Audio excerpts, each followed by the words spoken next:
September 8 முதல் சில கையடக்க தொலைபேசிகளில் வாட்ஸ்அப் இயங்காது. வரப்போகும் புதிய மாற்றம்.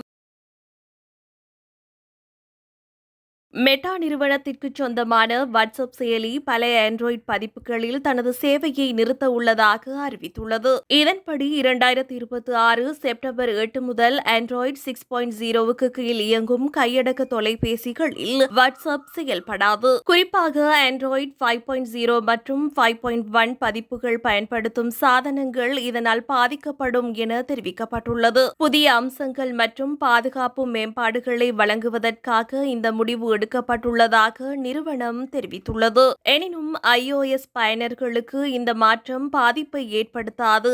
அவர்கள் iOS 15.1 மற்றும் அதற்கு மேற்பட்ட பதிப்புகளில் வழக்கம் போல் செயலியை பயன்படுத்தலாம். மேலும் பயனர்கள் தங்களது உரையாடல்களை கூகுள் டிரைவ் அல்லது உள்ளக சேமிப்பகத்தில் பேக்கப் எடுத்து வைத்துக் கொள்ளுமாறு அறிவுறுத்தப்பட்டுள்ளது. வாட்ஸ்அப் மென்பொருள் அப்டேட் செய்ய முடியாத சாதனங்கள் கொண்ட பயனர்கள் சேவையை தொடர்ந்து பயன்படுத்த புதிய கையடக்க தொலைபேசிக்கு மாற வேண்டியிருக்கும் என்று குறித்த நிறுவனம் அறிவித்துள்ளமை குறிப்பிடத்தக்கது.